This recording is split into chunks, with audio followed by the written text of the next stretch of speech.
the worst smell they had ever experienced. Mysteriously, overnight, 1,000 fish had died in the canal. After thorough analysis, they found that the oxygen levels in the water were too low, and all the fish had drowned. Upon hearing the news, many had questions like, how does a fish drown? Don't they have gills? Don't they have a fin and a tail? They said things like, aren't they built to survive in that environment? Perhaps this is the best analogy for my question. This angry deity, this jealous god, this thirsty shadow that wrings my joy like a dish rag, turns every conversation into a conveyor belt that always begins with the phrase, you look tired today. To be honest, getting out of bed has become a magic trick, and I'm probably the worst magician I know.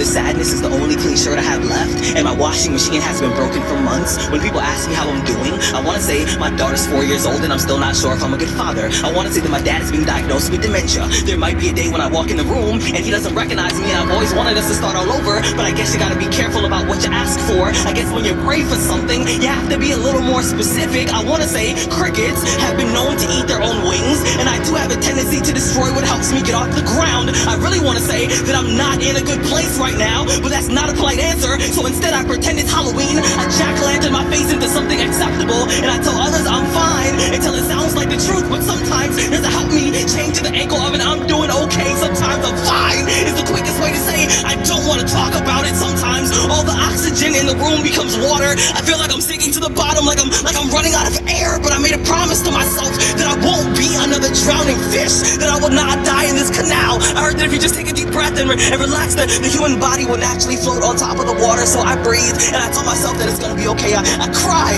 but I tell myself that it's gonna be okay. It's gonna be okay. It's gonna be okay, because I know there is a better version of me somewhere in the future. He is staring at this moment right here, and he is saying, Rudy, thank you for not giving up on us. A few days ago, I was reading, and I saw a run-on sentence, and I thought, it could have just ended right there. But I found a reason to keep going. I smiled and I said, well, same.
give up on you.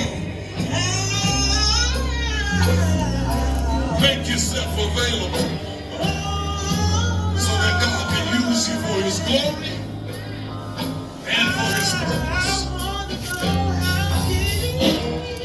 Thank you, Lord.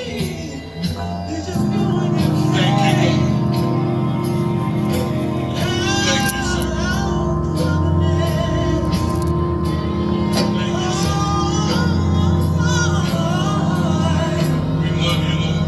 After being tested by the fire, how did you feel? We love you, God. Thank you, God. If He won't give up on you,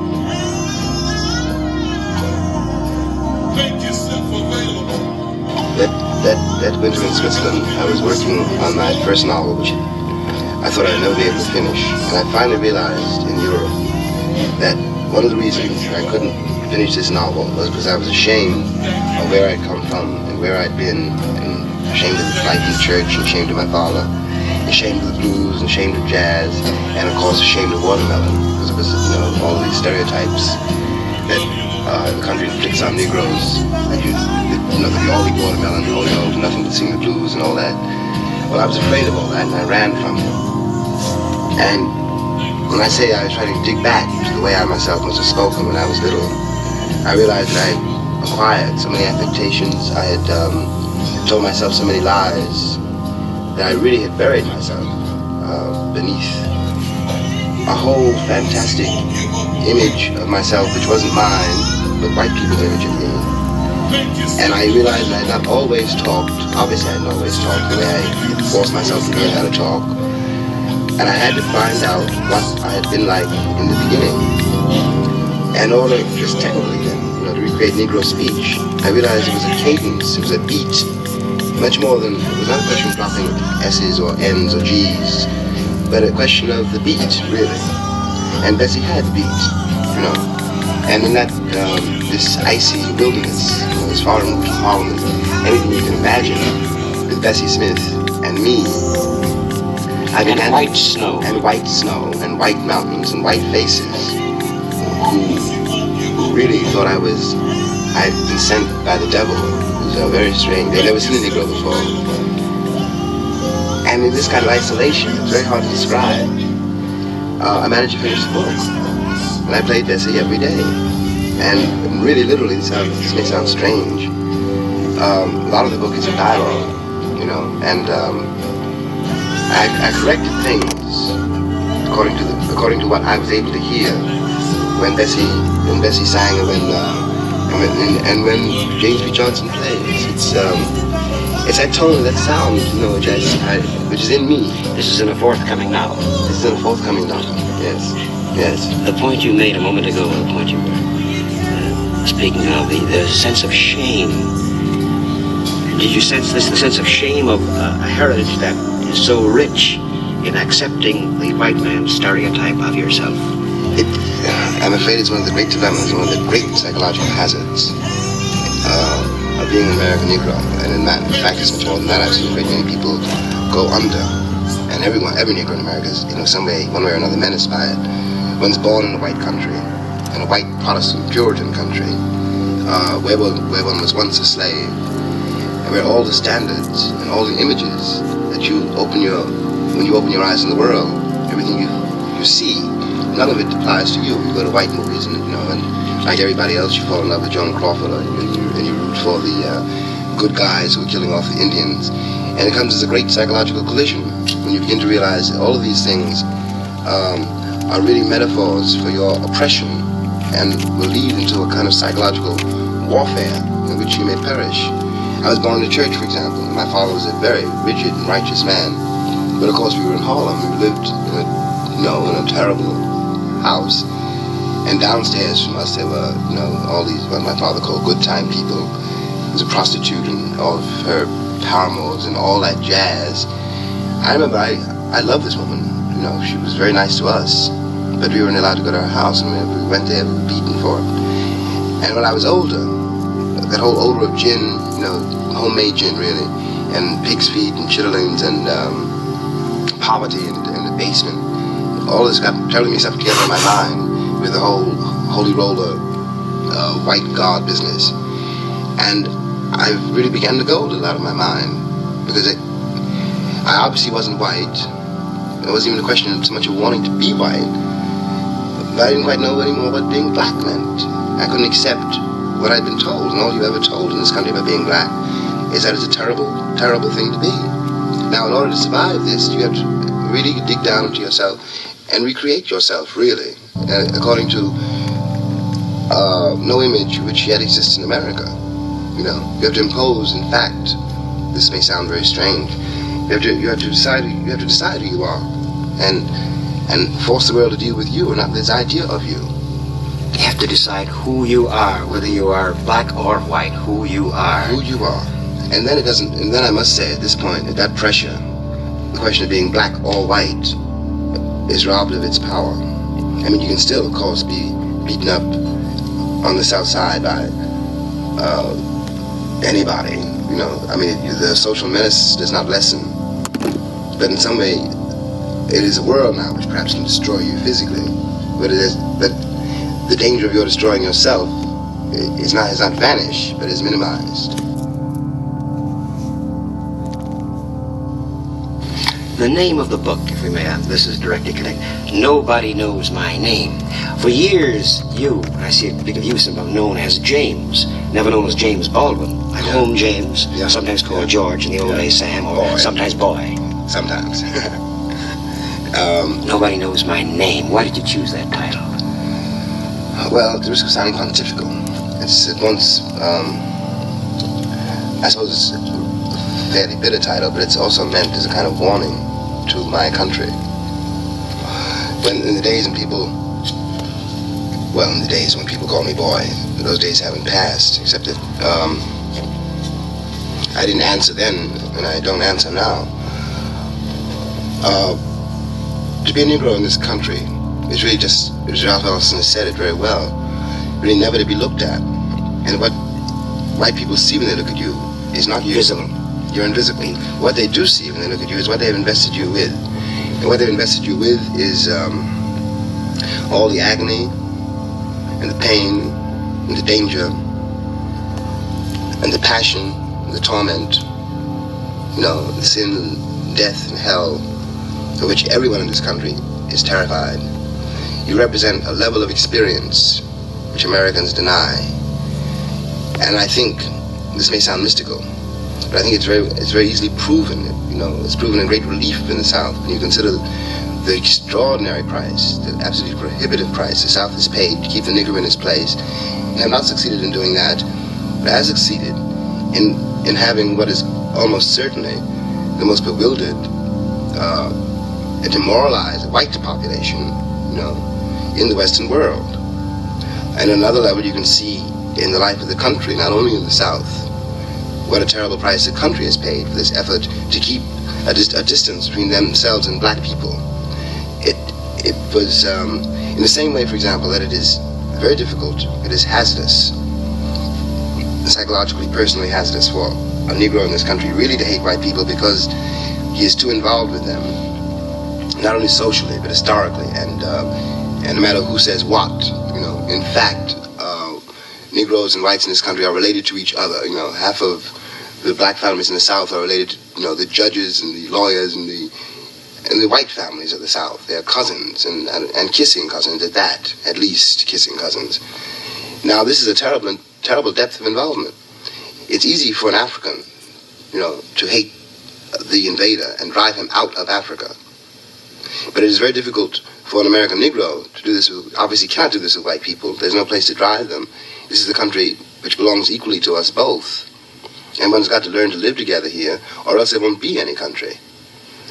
This matter of living together, or this ambivalent attitude that the South has toward the Negro, and the ambivalence perhaps is most eloquently, perhaps tragically expressed in the life, the sayings of William Faulkner, the brilliant American novelist who writes a remarkable story, Dry September, in which seems to analyze the malaise. At the same time, he himself makes comments that are shocking. You have a chapter in your book dealing with Faulkner and desegregation. And Is it this ambivalence too that It's this love, hatred. I hate to think of what the spiritual state of the South would be if all the Negroes moved out of it. The white people there don't want them, want to keep them there, want them in their place, but would be terrified if they left. And I really think the bottom of their world would have fallen out. In the case of Faulkner, in Dry September or in Light in August, or even in The Sound of the Fury, he can really get at, as you put it, to the bone. He can get at the truth of what the black-white relation is in the South and what a dark force it is in the Southern personality. But at the same time, Faulkner as a citizen of Mississippi, is committed to what Mississippians take to be their past. And it's one thing for Faulkner to deal with the Negro in his imagination, where he can control him, and quite another for him to deal with him in life, where he can't control him. And in life, obviously, the Negro, the uncontrollable Negro, is determined to overthrow everything in which Faulkner imagines himself to believe. It's one thing to demand justice in literature, and another thing to face the price that one's got to pay for it in life. And I think another thing about the Southerners, and I think it's also true of the nation, is that no matter how they deny it or what kind of rationalizations they cover it up with, they know the crimes they've committed against black people, and they're terrified that these crimes will be committed against them. The element of guilt then is here too. Yes. There's a point you make it very beautifully somewhere in the book, and Nobody Knows My Name. I forget which one of the essays involved is. In the South, the white man is continuously bringing up the matter of the Negro. In the North, never. Yes, in the North. Ignored, so obsessed in one case and so ignored in another. In the other. It's very funny. It's very funny, especially because the results turn out to be in the case of the Negroes a lot in the world, so very much the same. But it seems to me that it must be absolute torment to be a Southerner.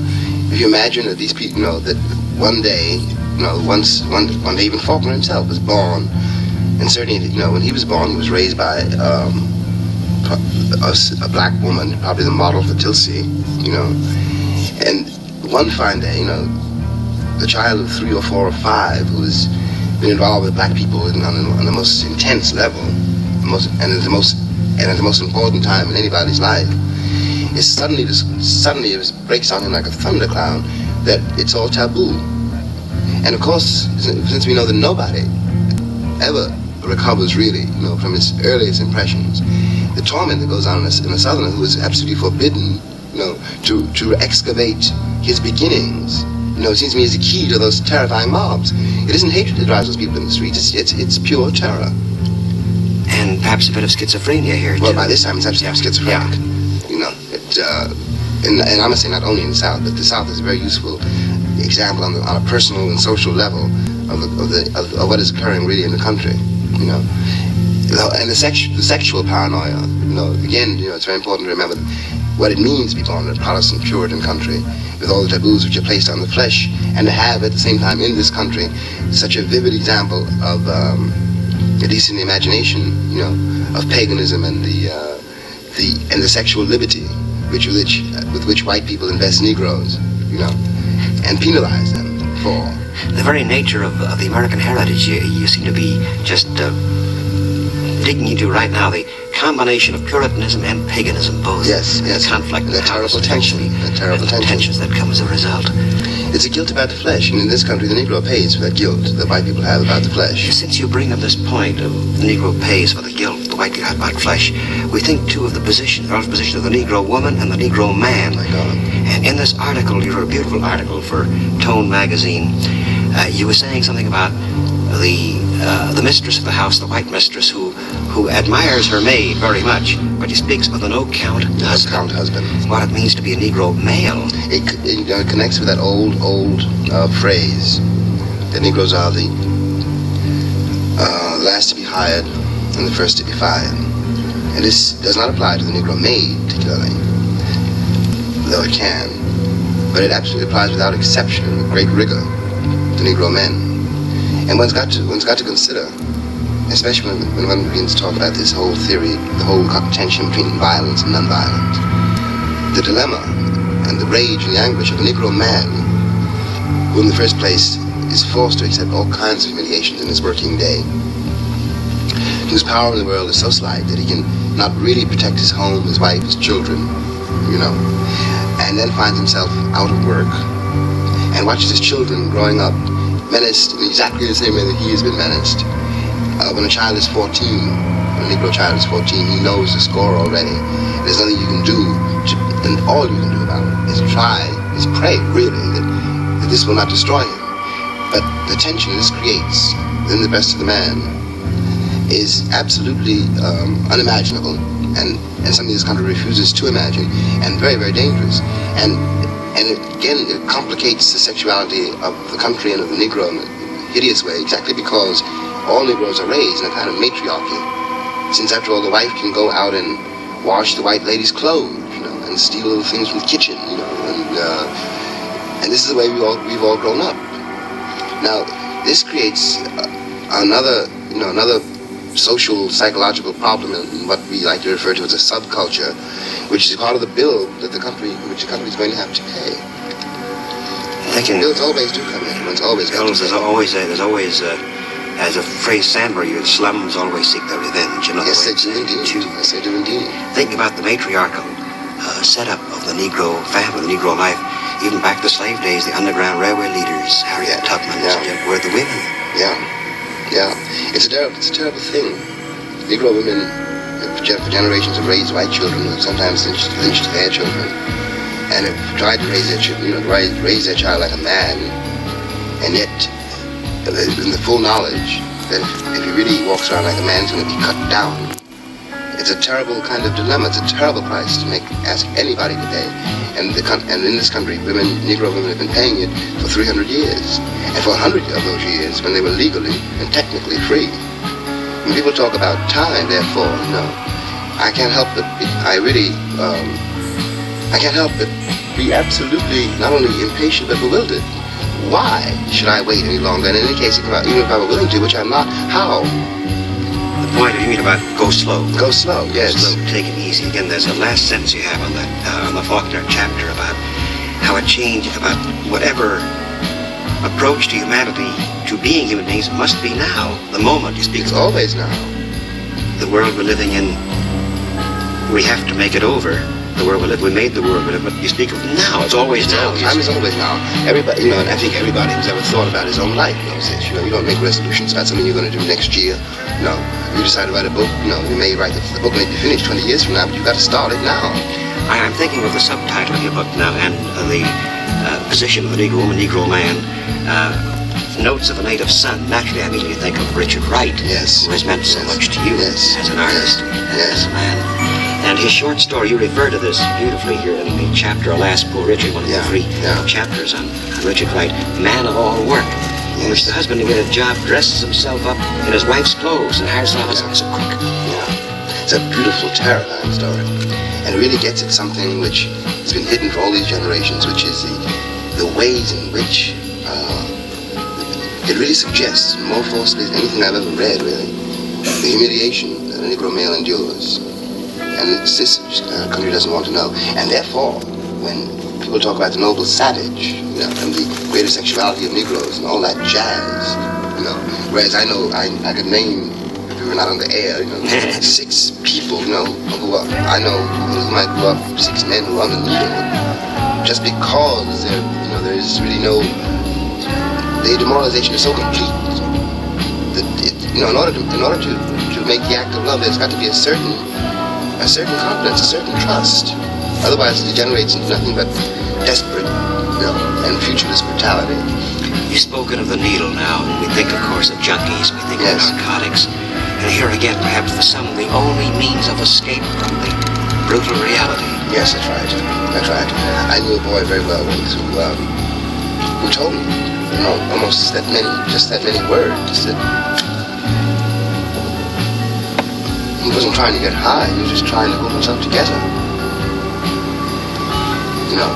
Because he also said, talking about himself walking through one of our cities one morning, and the waiter looked at him, and he said to himself, he told me that, well, you ought to be able to bear me if I can bear you.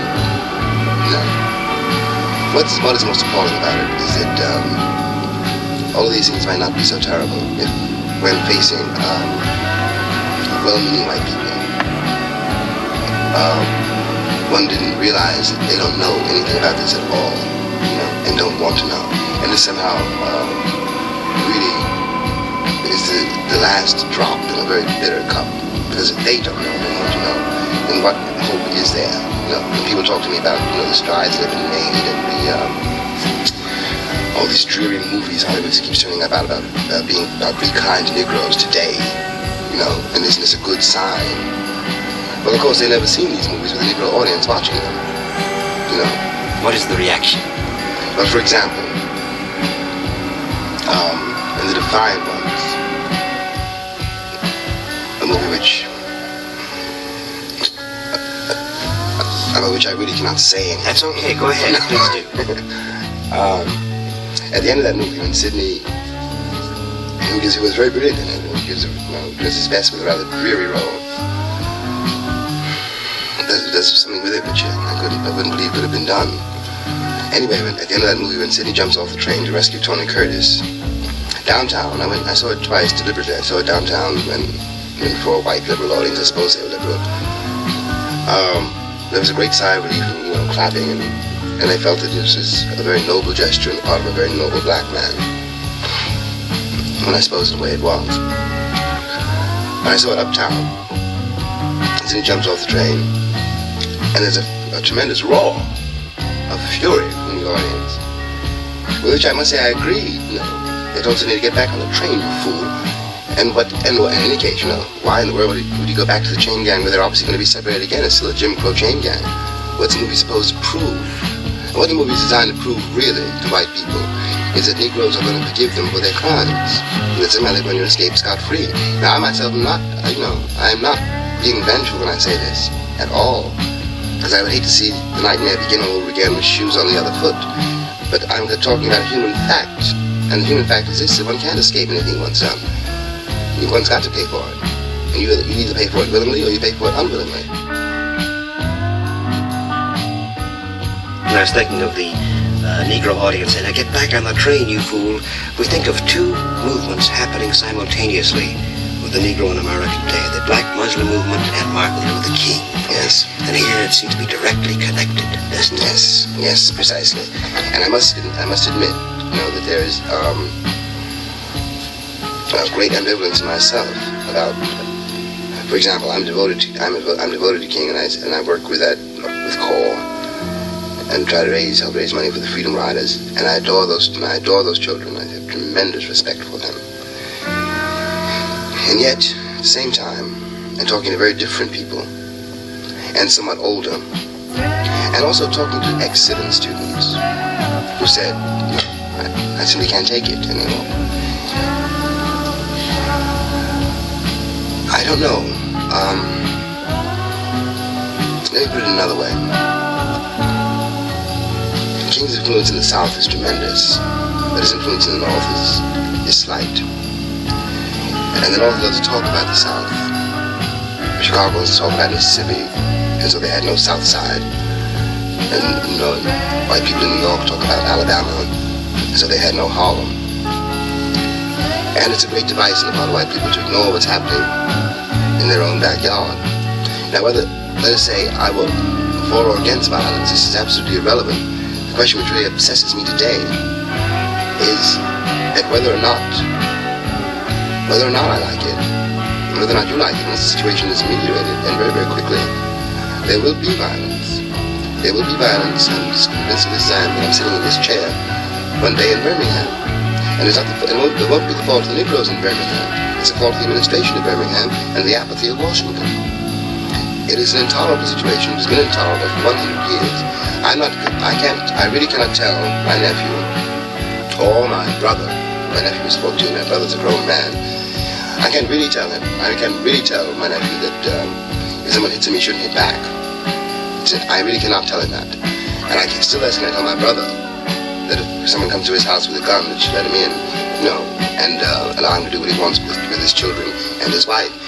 But the point is, even if I were able to tell my brother that he should, there's absolutely no guarantee that my brother will, and I can't blame him. It's too easy in another way for the country to sit in admiration before the sit-in students, because it doesn't cost them anything. They have no idea what it costs those kids to go through that, to pick at a building, for example, and people upstairs in the building are spitting down on your head or trying to vomit down on you. This is a tremendous amount to demand of people who are technically free in a free country which is supposed to be the leader of the West. It seems to me a great cowardice in the Power Republic to expect that it's going to be saved by a handful of children whom they refuse to be responsible. And so it is so much more difficult then, or so much more easy, I should say, for a black Muslim speaker to win followers than for Martin Luther King, who was asking It's so always much. much easier, obviously, to how can I put this, in Harlem, those meetings every Saturday night, those people there listening to those speeches and all kinds of other speeches, because they are in despair, and they don't believe, and this is the most dangerous thing that has happened. They don't believe they've been betrayed so often and by so many people, not all of them white. They don't believe that the country really means what it says, and there is nothing in the record to indicate that the country means what it says. Now, when they are told that they are better than white people, it is a perfectly inevitable development. For all these hundreds of years, white people are going around saying they're better than anybody else. Sooner or later, they were bound to create a counterweight to this, especially with Africa on the stage of the world now, which is simply to take the whole legend of Western history and its whole entire theology, changing one or two pronouns, and transferring from Jerusalem to Islam, and this is just this small change and turn it all against the white world. And the white world can't do anything about this, can't call the Muslim leaders or anybody else on this until they're willing to face their own history.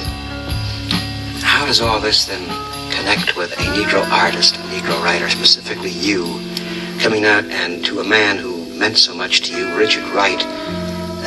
There's, in one of the, again, come back to Wright's chapter, he escaped. He spoke of Paris as a refuge, but you looked upon it as a sort of way station for yourself. Well, in the beginning, I must admit, I looked on Paris as a refuge, too. I never intended to go back to this country. I lived there so long, though, and I got to know a great deal about Paris. And I suppose that several things happened to me. One of them was watching American Negroes there who had dragged Mississippi, just so to speak, across the ocean with them, and were operating now in a vacuum. I myself, carried all my social habits to Paris with me, where they were not needed, but where it took me a long time to learn how to do without them. And this complex frightened me very much. But more important than that, perhaps, was my relationship with Africans and Norwegians there, Algerians there, who belonged to France and didn't demand any spectacular degree of perception to realize that I was treated, insofar as I was noticed at all, differently from them because I had an American passport. I may not have liked this fact, but it was a fact. And I could see very well that if I were an Algerian, I would not have been living in the same city in which I imagine myself living as Jimmy Baldwin. Or if I were an African, it would have been a very different city for me. And I also began to see that the West, the entire West, was changing, was breaking up, that its power over me, over Africans, was gone and would never come again. So then it seemed that exile was but another way of being in limbo. But I suppose finally the most important thing was that I am a writer. And that sounds grandiloquent, but the truth is that I don't think that, seriously speaking, really, that anybody in his right mind would want to be a writer. But you do discover that you are one, and then you haven't got any choice. Either you live that life or you won't live any. And I'm an American writer. This country is my subject. And in working out the forthcoming novel, I began to realize that the New York I was trying to describe was a New York which was by this time nearly 20 years old. And I had to come back to check my impressions and to, as it turned out, be stung again, to look at it again, bear it again, and to be reconciled to it again. Now, I imagine in my own case that I will have to spend the rest of my life, however long that will be, as a kind of transatlantic commuter. Because at some point when I'm in this country, I always get to a place where I realize that I don't see it very clearly anymore, because it's very exhausting to spend, after all, and you do spend 24 hours a day resisting and resenting it, and trying to keep a kind of equilibrium in it. So that I suppose that I'll keep going away and coming back, You feel your years in Europe afforded you more of a perspective? Yeah, I began to see this country for the first time. If I hadn't gone away, I would never have been able to see it. And if I had been able to see it, I would never have been able to forgive it. I'm not mad at this country anymore. I'm very worried about it. I'm not worried about the Negroes in the country even so much as I'm worried about the country. The country doesn't know. The country doesn't know what it's done to Negroes. But the country has no notion whatever. This is disastrous of what it's done to itself. They have yet to assess the price they paid, North and South, for keeping a Negro in his place. And from my point of view, it shows on every single level of our lives, in the most public. Could you expand on this a bit, Jim? What?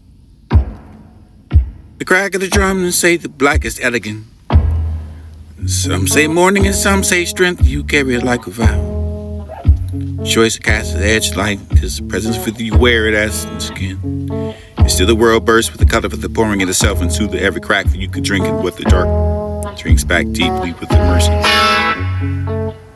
A life full of colors and the sprawl before you, the sky crimson of gold with sapphire fields of green for this whisper wind. The oceans of the sand and the blue and silver. But you reaching only for black, this not night gentle curtain for the quiet to become the stars.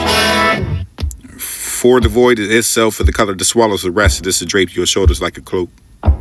Heavy with the absence of hollow for the warmth of the shall be for the brightest and bold.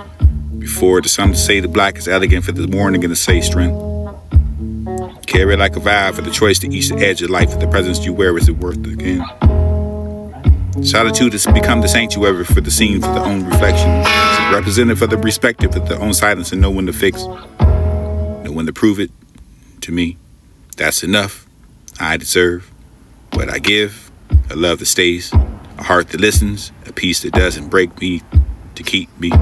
And if solitude is the only way to offer it for the wear the armor for the quiet steadity for the unshakable for that you can be. Pour for the empty cup to too many times to this watering gardens that I never cared to grow. Gave all my light to people who came to stand in the warmth and left the windows gone. To say you should endure. The pain makes us noble.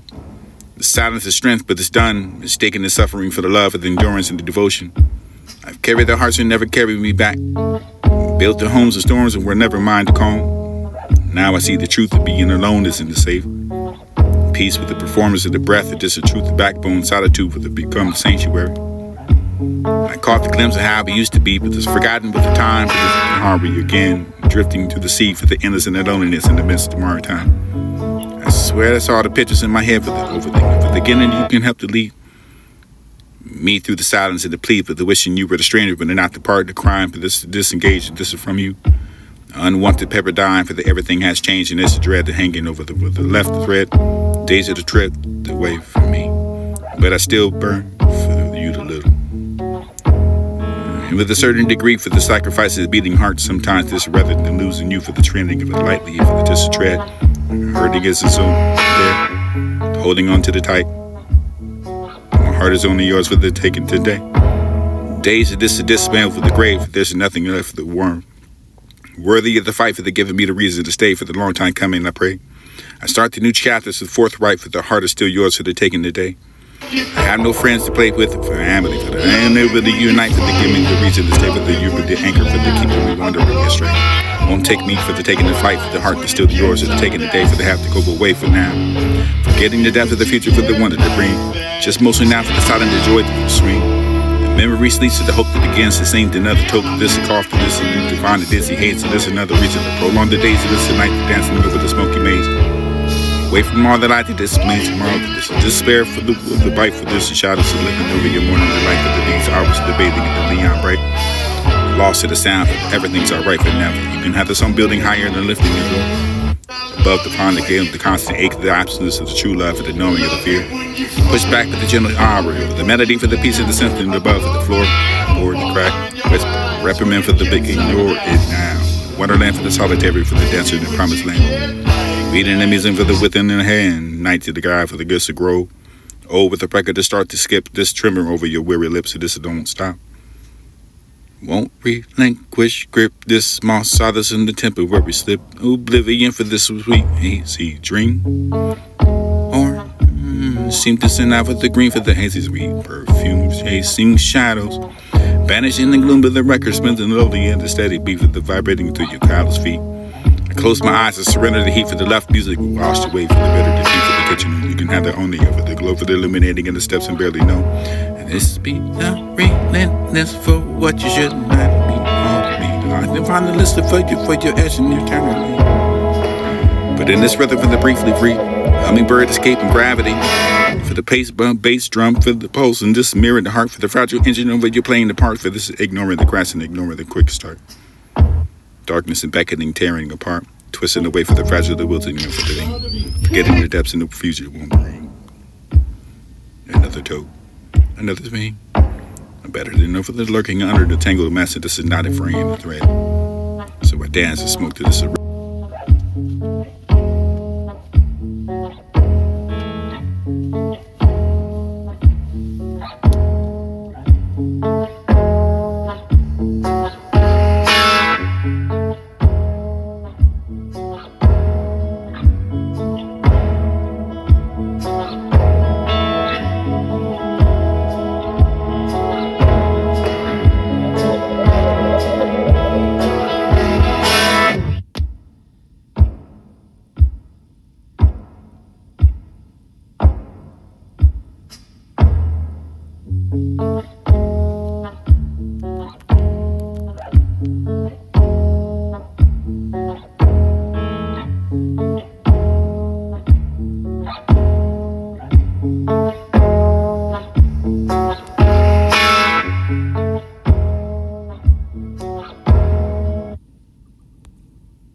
Love it when you fight, love it when you laugh.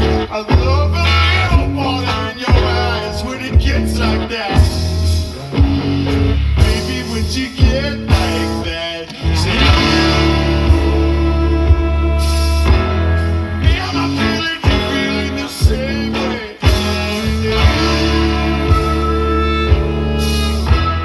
Oh, you feeling the same way.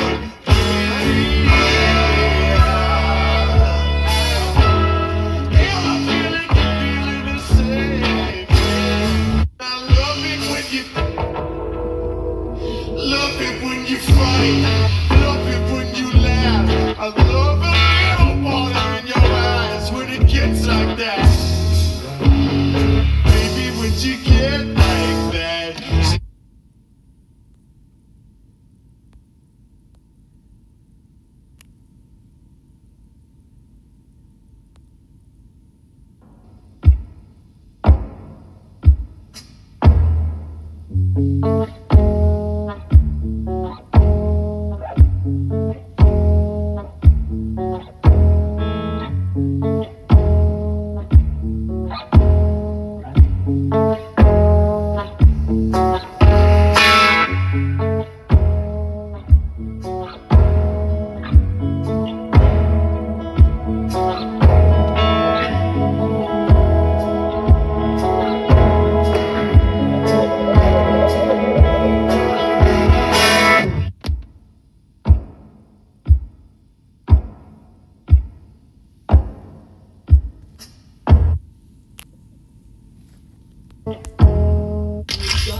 See it, and if I had been able to see it, I would never been able to forgive it. You know, I'm not mad at this country anymore. I'm very worried about it. You know, and I'm not worried about the Negroes in the country even so much as I'm worried about the country. The country doesn't know. The country doesn't know what it's done to Negroes, but the country has no notion whatever, and this is disastrous, of what it's done to itself. They have yet to assess the price they paid, North and South, for keeping the Negro in his place. And from my point of view, it shows on every single level of our lives, from the most public. Could you expand on this a bit, Jim, what the country has done to itself? Well, one of the reasons, for example, I think that our youth is so badly educated, and it is inconceivably badly educated, is because education demands a certain daring, a certain independence of mind. You have to teach young people to think. And you have to teach young people, in order to teach young people to think, you have to teach them to think about everything. There mustn't be something they cannot think about. If there's one thing they can't think about, then very shortly they can't think about anything. You know. Now, there's always something in this country, of course, one cannot think about. What one cannot think about is a Negro. You know. Now, this may seem like a very subtle argument, but I don't think so. I think that really time will prove the connection between the level, you know, the lives we lead, and this extraordinary endeavor to avoid black men. And I think it shows in our public life. I think that when I was living in Europe, it occurred to me that what Americans in Europe did not know about Europeans was precisely what they didn't know about me. And what Americans today don't know about the rest of the world, like Cuba or Africa, is what they don't know about me. And the totally incoherent foreign policy of this country is a reflection of the incoherence of the private lives here. So we don't even know our own names. No, we don't. That's the whole point. And I suggest this, that in order to learn your name, you're going to have to learn mine. You know, in a way, the key to this country, the American Negro, is the key figure in this country. And if we don't face him, we will never face anything. Since you've mentioned, if I don't know your name, I, a white man, will never know mine. I'm thinking now as a country, original the country, we think of Africa immediately. Mm-hmm. And you have, again, returning to your work. And by the way, may I suggest this work to listeners? James Baldwin's Nobody Knows My Name, published by Dial. And even though I say it's a collection of essays, it isn't that. It is a novel. It is an autobiography, really, in a way. It's an autobiography. Yeah. You have a journalistic report, and a very accurate and astute one. Princes and Powers, it's called. Yeah. You were covering a meeting of Negro writers of the world in Paris. Yeah. And African writers were speaking too, as well as writers of... It was really an African conference, predominantly African. The Negroes were there as Africans, or as, well, the black people of the world, let's put it that way. What of the African writer, then? You mentioned Tituola here, and others. Isn't there a problem here? The uncovering of this rich heritage so long buried by kidnappers, by colonial people, and at the same time, we know that technological advances are taking place, changes, slums are being cleared. 20th century, in fact. 20th century. Now, isn't there loss as well as gain here? How it's a question of things happening at the same time? It's a very great question. I don't know what... it's almost impossible to assess what was lost, which makes it impossible to assess what's gained. How can I put this? In a way, I almost envy African writers because there's so much to excavate, you know.